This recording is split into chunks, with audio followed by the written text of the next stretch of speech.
Perusahaan adalah kontributor utama bagi kesejahteraan ekonomi, lingkungan, dan sosial. Aktivitas perusahaan meliputi saat ini dan kemungkinan besar akan menjadi kritis di masa depan, sehingga keberlanjutan perusahaan diperlukan untuk membangun ekonomi dan masyarakat yang berkelanjutan dalam jangka panjang. Dari sudut pandang pragmatis, keberlanjutan perusahaan dapat dilihat sebagai hasil dari upaya manajemen untuk mengatasi tantangan yang ditimbulkan oleh kebutuhan perusahaan untuk bergerak menuju tujuan keberlanjutan. Namun, masih belum jelas kapan suatu perusahaan dapat dianggap telah mencapai status keberlanjutan. Pembangunan berkelanjutan suatu perusahaan membutuhkan inisiasi dan penetapan pengembangan organisasi dan proses pembelajaran organisasi. Jika pandangan ini diambil secara ekstrim, keberlanjutan perusahaan tidak dapat mencerminkan keadaan tertentu yang mungkin diusahakan oleh manajemen, tetapi harus selalu menjadi target yang bergerak untuk pembangunan organisasi. Namun demikian, untuk alasan kejelasan akan sangat membantu bagi perusahaan yang mengupayakan keberlanjutan perusahaan untuk membedakan antara keadaan sasaran keberlanjutan perusahaan dan proses pembangunan berkelanjutan. Oleh karena itu, istilah pembangunan berkelanjutan perusahaan digunakan di sini untuk mengartikan proses yang dilaksanakan untuk mengurangi dampak negatif dan untuk meningkatkan efek positif perusahaan untuk mencapai ekonomi, lingkungan, dan masyarakat yang berkelanjutan. Sementara keberlanjutan perusahaan merupakan hasil yang digunakan untuk hal tersebut. Itulah pembahasan secara luas tentang akuntansi berkelanjutan. Sebelum memasuki pembahasan inti, izinkan saya memperkenalkan nama terlebih dahulu. Perkenalkan, nama saya Wiwi Nurjaya dari Kampus Politeknik LP3I Makassar, jurusan Akuntansi Keuangan Publik Sektor Bisnis. Baik, sekarang kita memasuki pembahasan inti mengenai akuntansi dan pelaporan berkelanjutan. Sebelum memasuki lebih lanjut, saya akan menjelaskan terlebih dahulu apa sih itu akuntansi berkelanjutan dan pelaporan berkelanjutan. Yang pertama yaitu akuntansi berkelanjutan. Akuntansi berkelanjutan menurut Barnett Perserikatan Bangsa-Bangsa pada tahun 1987 yaitu merupakan alat yang digunakan oleh organisasi untuk menjadi pembangunan yang lebih berkelanjutan. Selanjutnya yaitu pelaporan berkelanjutan. Istilah pelaporan berkelanjutan biasanya digunakan untuk merujuk pada publikasi laporan eksternal, baik sebagai brosur cetak atau versi elektronik di internet. Namun, salah satu efek utama dari pelaporan berkelanjutan adalah keterlibatan manajemen dan karyawan dalam menetapkan tujuan berkelanjutan untuk perusahaan, mengumpulkan data, dan membuat serta mengkomunikasikan informasi yang berkelanjutan.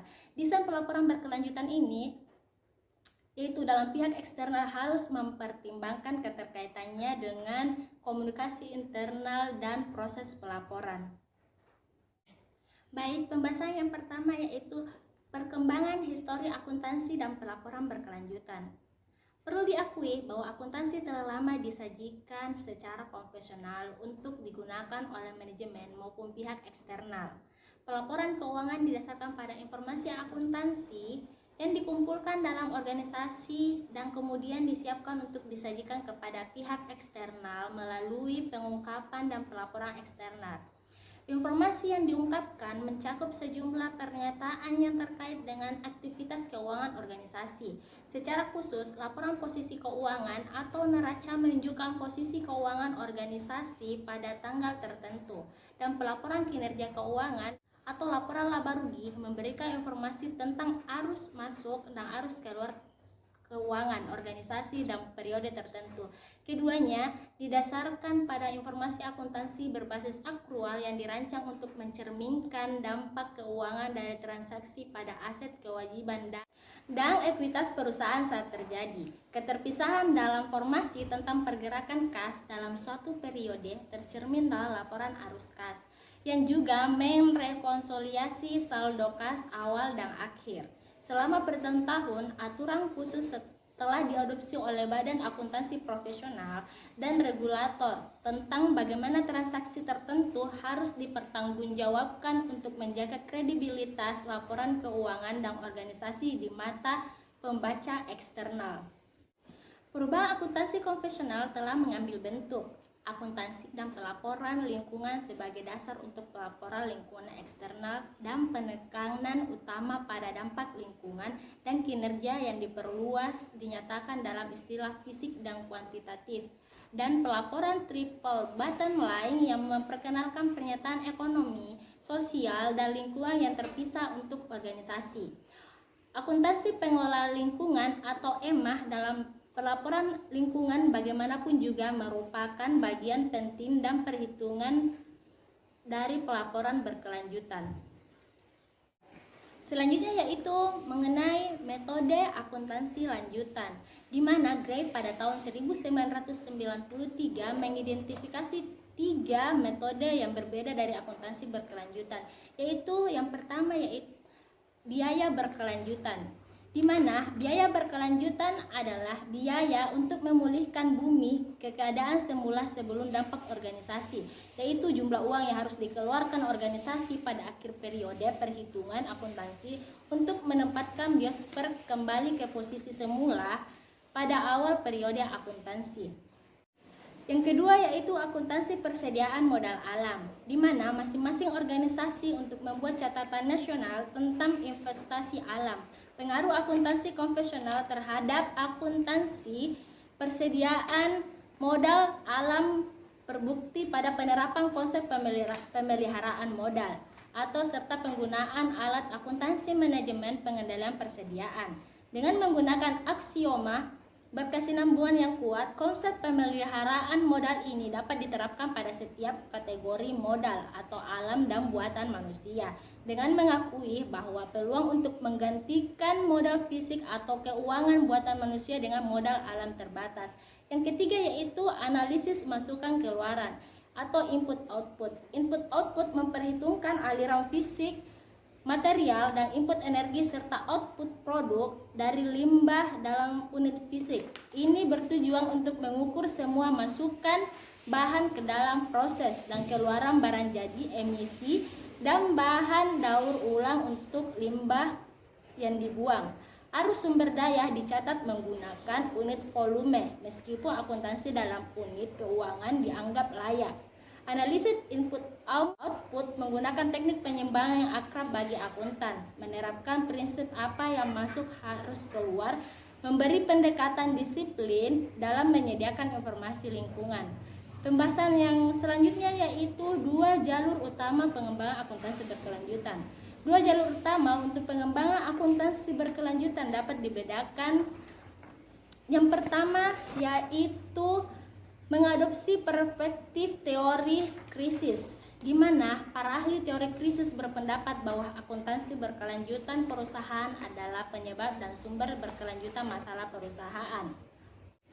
Karena konvensi tidak cocok untuk tujuan tersebut, merekam dan mengungkapkan informasi tentang dampak sosial perusahaan dan lingkungan. Misalnya Gray pada tahun 2010 berpendapat bahwa karena definisi yang paling dibutuhkan untuk berkelanjutan masih sangat diperdebatkan, ada sedikit harapan untuk akuntansi berkelanjutan perusahaan yang baik digunakan. Dari perspektif kritis, akuntansi berkelanjutan adalah mode dan akan hilang seiring berjalannya waktu. Yang kedua yaitu jalur berorientasi manajemen ke akuntansi berkelanjutan, di mana memberikan pengakuan akan pentingnya pengambilan keputusan manajemen dan memandang akuntansi berkelanjutan perusahaan sebagai seperangkat alat yang memberikan bantuan bagi manajer dalam mengenai keputusan yang berbeda. Teori manajemen dan akuntansi berpendapat bahwa ada sejumlah pengaturan keputusan keberlanjutan perusahaan. Selanjutnya yaitu akuntansi dan pelaporan berkelanjutan. Pelaporan berkelanjutan untuk mempertimbangkan, memisahkan diri dan merangkul tujuan dari luar akuntabilitas eksternal. Langkah ini menjauh dari penangkapan dan konspirasi manajemen dalam perdebatan tentang akuntabilitas yang tidak pernah dapat diselesaikan karena sehubung sosial politik berada pada intinya. Menuju pengumpulan data untuk membantu memahami pengambilan keputusan yang bertujuan, mungkin pengambilan keputusan manajemen dapat memberikan dasar yang lebih efektif dan pragmatis untuk akuntansi berkelanjutan. Karena Kebutuhan yang mendasari akan relevansi jika data akan dikumpulkan, diklasifikasi, dan diakumulasikan, serta digunakan dalam pengaturan keputusan yang berbeda. Kalkulusnya dapat dipengaruhi oleh integrasi aspek sosial, lingkungan, dan ekonomi. Fokusnya adalah pada pengembangan pendekatan akuntansi untuk memberikan informasi berkelanjutan, merancang proses informasi, dan untuk memahami secara empiris dari mana bentuk praktik perusahaan data tersebut berasal dari kegunaannya. 3 pendekatan dapat ditempatkan dalam jalur manajerial menuju akuntansi berkelanjutan perusahaan. Pertama, dan sangat kontras dengan jalur kritis adalah pendekatan dari dalam keluar. Dari dalam keluar ini diikuti oleh pendekatan luar dalam, kemudian pendekatan jalur ganda yang menggabungkan baik dalam luar dan luar dalam. Akuntansi berkelanjutan pada saat yang sama merupakan proses di mana arus informasi diatur dan disediakan untuk mengambil keputusan manajemen dan kedua produk atau layanan yang akan diperoleh oleh pihak eksternal dan internal yang berkepentingan dengan informasi berkelanjutan perusahaan. Akuntansi berkelanjutan terdiri dari elemen pendekatan luar dalam dan dalam keluar. Kedua pendekatan ini berbeda dari kekuatan pendorongnya di balik akuntansi keberlanjutan. Pendekatan luar dalam mencakup dialog pemangku kepentingan, menyaring masalah dan diskusi secara politik, pelaporan dan mengkomunikasikan kontribusi perusahaan terhadap masalah ini. Dan dengan demikian mendefinisikan pengukuran dan kegiatan manajemen berdasarkan masalah ini untuk dikonsumsi oleh pihak eksternal seperti lembaga pemeringkat, grup media, dan pemangku kepentingan lainnya. Fokusnya adalah memenuhi harapan pemangku kepentingan dan melayani kebutuhan. Selanjutnya yaitu akuntansi lingkungan. Akuntansi lingkungan meliputi identifikasi, pengukuran, dan alokasi biaya lingkungan serta integritas biaya ini dalam sebuah bisnis dan penyajian bagi para stakeholder sebagai bagian dari pelaporan keuangan bertujuan umum. Dalam konteks ini, ada perbedaan komprehensif untuk memastikan perusahaan memiliki tata kelola perusahaan yang baik yang juga memasukkan hal transparansi dalam aktivitas lingkungan. Hal-hal yang terjadi dari perhatian utama dalam akuntansi lingkungan yang pertama yaitu identifikasi biaya dan beban lingkungan. Yang kedua yaitu kapasitas biaya lingkungan. Dan yang ketiga yaitu identifikasi aset dan kewajiban lingkungan. Akuntansi lingkungan merupakan sebuah sistem yang mencoba menilai dalam jumlah kuantitatif manfaat yang diperoleh oleh biaya yang dikeluarkan perusahaan berkaitan dengan usaha perbaikan lingkungan yang dilakukan. Penilaian ini diintegrasikan dalam sistem informasi akuntansi perusahaan sehingga laporan keuangan yang dihasilkan oleh aset dan kewajiban. Tujuan akuntansi lingkungan menurut Pramanik yang pertama yaitu mendorong pertanggungjawaban entitas dan meningkatkan transparansi lingkungan. Yang kedua yaitu membantu entitas dalam menetapkan strategi untuk menanggapi isu lingkungan hidup dalam konteks entitas dengan masyarakat dan terlebih dengan kelompok-kelompok penggiat dan penekan terkait isu lingkungan. Yang ketiga yaitu memberikan citra yang lebih positif sehingga entitas dapat memperoleh dari kelompok dan individu hijau seiring dengan tuntutan etis dan investor yang semakin meningkat. Yang keempat yaitu mendorong konsumen untuk membeli produk hijau dan dengan demikian membuat entitas memiliki keunggulan pemasaran yang lebih kompetitif dibandingkan entitas yang tidak melakukan pengungkapan.